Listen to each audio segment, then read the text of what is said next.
Hello everyone. This video will present a quick tutorial to the SUMO simulation software. The purpose is trying to have a quick go through on the basic aspects of the software, and hopefully at the end of this video you'll get to know how to build a simple yet effective traffic simulation scenario in SUMO. So this page shows the outline of the contents that will be introduced today. We are going to cover mainly 4 things. The first, very important, where you can download a SUMO and do the installation. After you get a SUMO in your system, you need to build a roadway network based on the traffic scenario you are investigating. Whether that's a highway with ramps or it's just an urban arterial with intersections. Then you need to decide the traffic inputs, like how many vehicles will pass by the segments, and also the origin and destination of these vehicles. And the last step, of course, is to run the simulation and get the output. Okay, so first, this is the download page of SUMO. I'll attach a slide with the video where you'll find the link to this web page.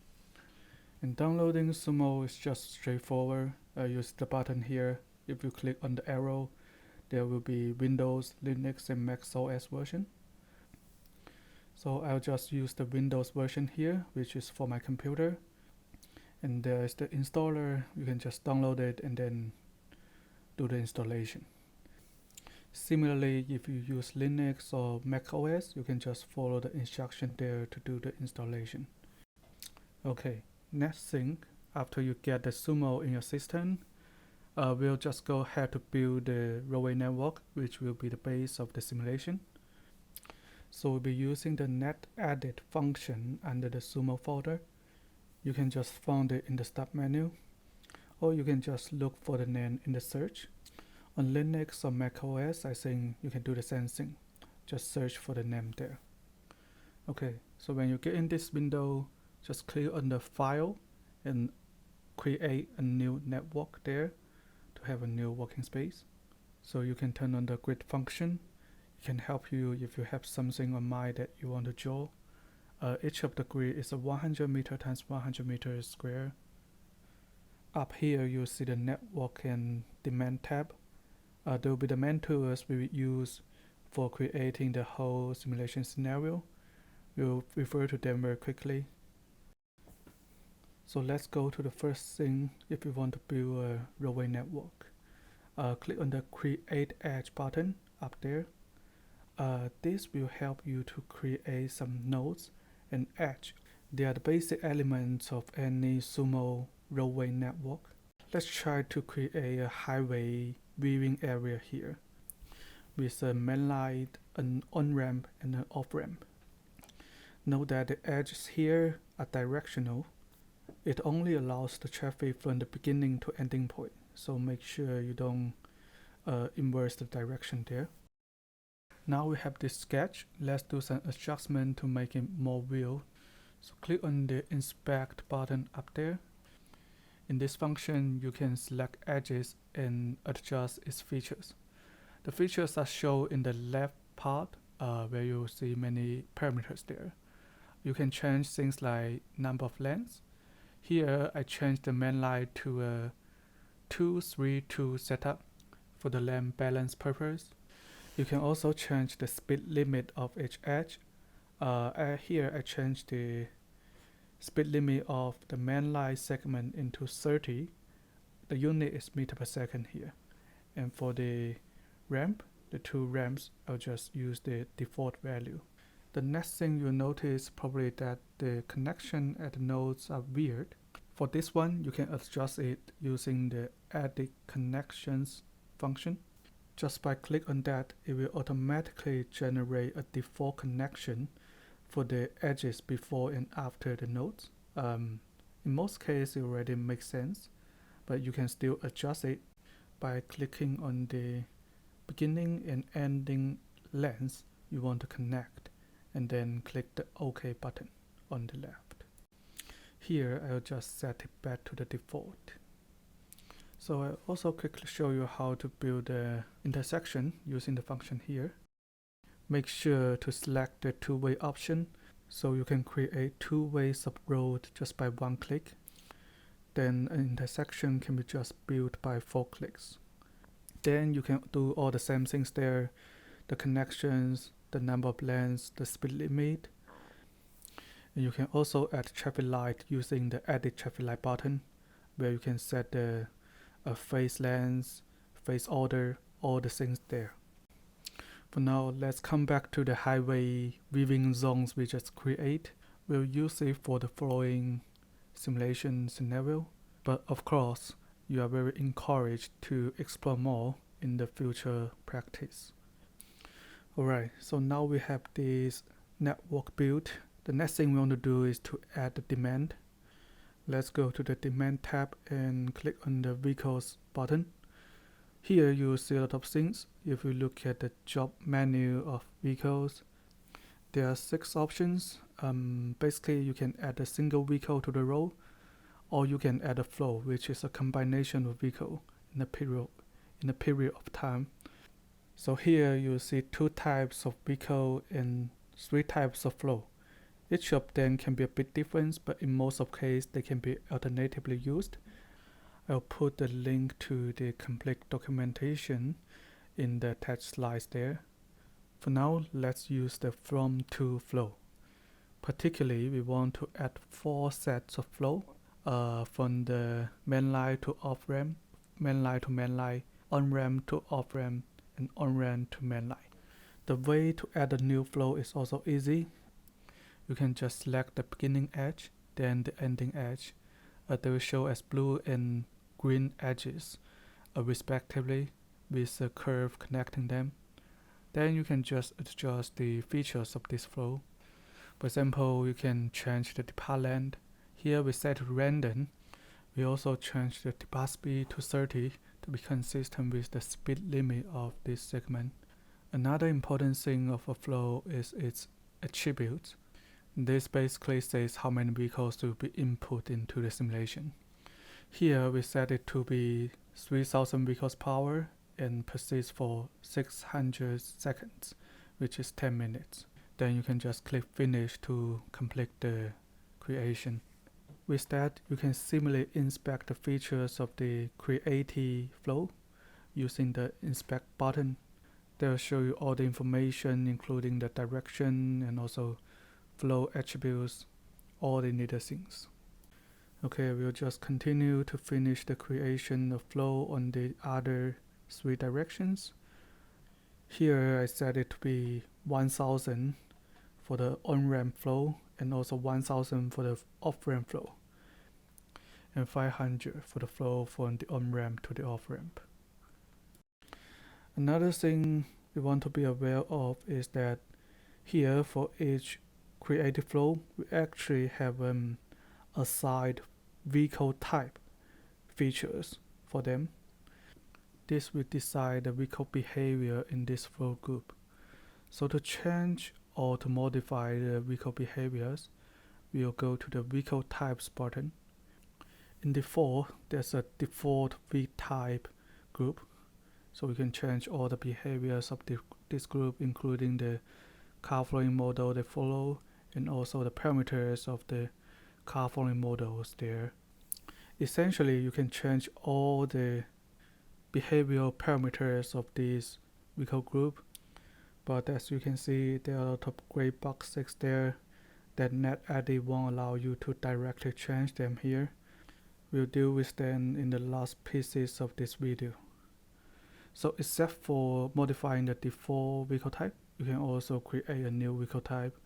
So by having different vehicle types together on the roadway representing different driver behaviors, that will help you to make the heterogeneity in the real traffic and to simulate with a better performance. Okay, so now we have the network and demand both set up. The first very important thing we want to do is to save both of them. Make sure all of our change are in a safe place. So we'll just go ahead to create a new folder and put both the network and demand files under the same root. So both of the network and demand will be saved as an XML file, and the network will end as .net.xml. The demand will end as .rou.xml. You can actually change that. I think it's no harm to keep them as the default, so you can recognize them later easily. Once we finish that, we can actually start a simulation. We'll go to the Edit tab on the Netedit and click on the Open in SUMO GUI. Again, once you launch the GUI, the first thing you want to do is to save the configuration. The configuration means what are the network and demand associated with this specific SUMO simulation. So the file type of a SUMO configuration is SUMO CIVE, and once you save it, next time if you want to open this simulation, you don't need to recreate the network and demand. Instead, you can just directly open the configuration file there. So now you are in the SUMO GUI. So both of the network and demand will be automatically imported into this environment. Now you can actually just click on the Start button to run the simulation.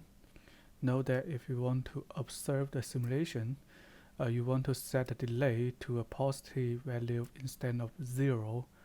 Otherwise, the simulation will be run in the maximal speed and you probably won't see anything there. Usually, I set the value to 50 or 100 for better visualization. There are also other options that might help with the visualization. Click on the palette button up there. You'll see a lot of things you can change. One thing I usually do is to change the color of vehicles and show the vehicle speed based on their colors. This will help if we want to observe the traffic dynamic in real time. We'll actually be using it a lot in the following of the video. So here you clearly see that on the leftmost lane, the vehicles are more blue, indicating that they're running in a faster speed. And in the middle lane, the vehicles are actually driving slower. Also, if you run the simulation for long enough, you'll also observe the queue formation and also its propagation to the upstream, which can be clearly indicated by the color there. So another trick you can do is to dynamically monitor the vehicle condition or the roadway conditions as the simulation runs. To do that, you want to pause the simulation when it runs just by click on the red square on the taskbar. Then you can select a vehicle. Right click on that. You'll see a job menu. Select the show parameter. A box will pop out showing all the current measurements on the vehicles. For example, the speed, the current length, the direction, all the things related to it. What's more, you can also keep monitoring this vehicle by click on the little chart icon. You can decide which parameters we want to look at. For example, let's look at speed. And this will create a small window for this vehicle.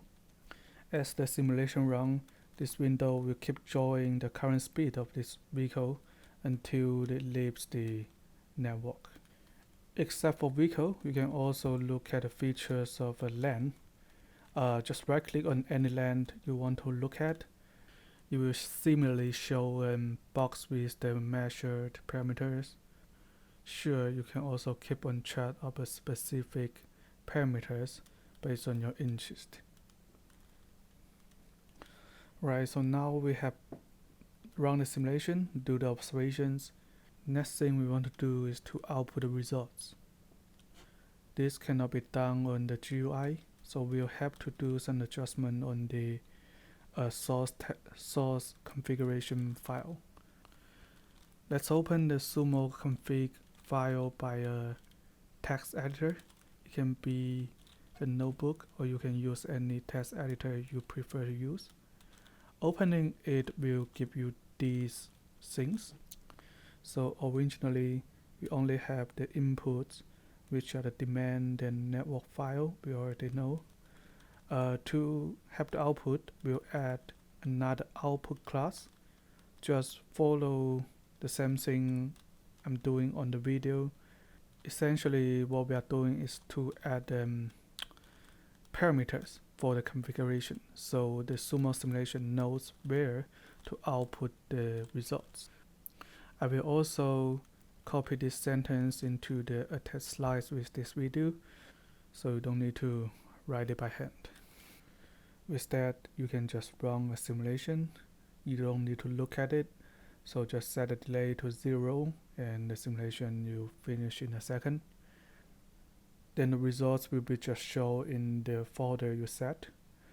The output of SUMO is in general in XML form, so in default it actually looks quite messy that you don't know how to read it, but luckily we can open an XML file with Excel.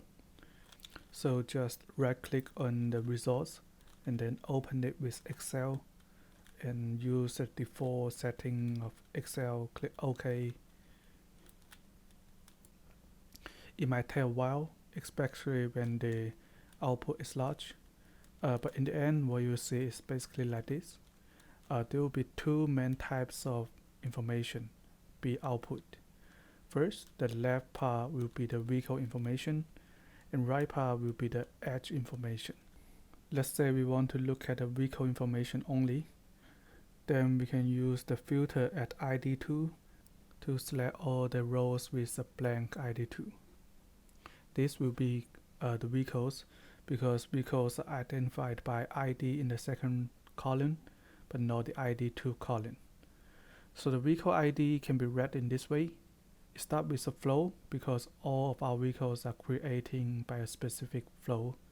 Then it is followed by a number x dot y.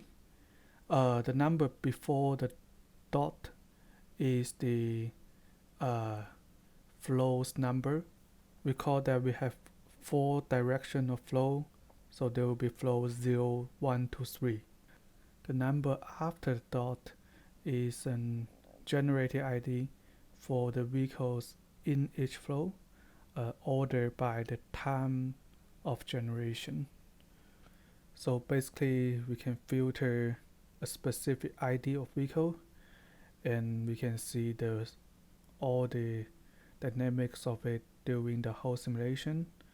For example, for this flow 2.158, you see the speed evolution during the process, and also the position, x and y angles. All the things are included in this output file. On the other hand, if we are interested in the aggregated macroscopic traffic performance, you can also look at the edges and see their evolutions. For example, the mean speed and occupancy evolution during the whole simulation. Okay, lastly, let's talk a bit about the impacts of the simulation parameter. We have set all the things up there in our simulation definition. For example, the vehicle type, the vehicle flow rate, things like roads. And in fact, the values of these parameters are the key to the results of the simulation, except for all the previous simulation setup process. So let's first look at the impacts of vehicle volume. Except for the Netedit software, we can actually just directly change the vehicle volume in the root.xml file. Here, to compare with the original value we just set up, I create a new root.xml file with a smaller volume. Correspondingly, I also have a new SUMO configuration connected to that. So let's put the two simulations side by side, one with the higher volume, the other with the lower one. Here, the right hand side is the low volume, and the left hand side is the default with a high volume.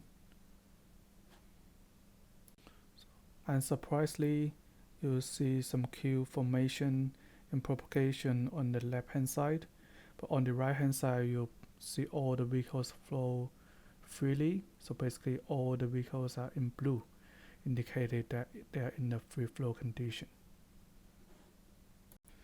Last but not least, let's quickly look into the impacts of vehicles car flowing behavior. Recall here that for the full flow, we all use the default vehicle type, which use IDM car flowing model. You can clearly see that in this rule.xml file. So we can actually change all the car flowing parameters by modifying this rule.xml. Here is the documentation about the change we can do on the vehicle behaviors. I'll also attach this link to the slides we have. So you'll see there are plenty of parameters that can be changed in the vehicle's car flowing and lane changing models. Here, I'll just try to change the acceleration rate, and let's see what will happen to the macroscopic traffic dynamics with the change of only one little car flowing parameters. Here, similarly, I'll create a new modified root XML with the acceleration rate modified in the vehicle type class. So I'll add the acceleration rate equals 0.5 instead of the original default value, 2.6 there. Then again, I will compare our original version with the modified version side by side here and see what's happening to the traffic dynamics there. Here, the right hand side is the original version, and the left hand side is the version with a modified acceleration rate in the CF model, that the vehicles will have a smaller maximal acceleration rate. If you observe the two windows carefully, you see there are actually more congestion forming in the left hand side. Also, if you let both of the simulation run to the end, the original version will actually end faster, which will end about 700 something seconds. By default, the SUMO simulation will only end when all the vehicles have left the network. So the right hand side version ends faster, indicates that there's a larger discharge rate in the original version. That is, if all the other things are kept the same, but only that the vehicles on the road have larger acceleration rate, then the traffic efficiency of the segment will actually be better.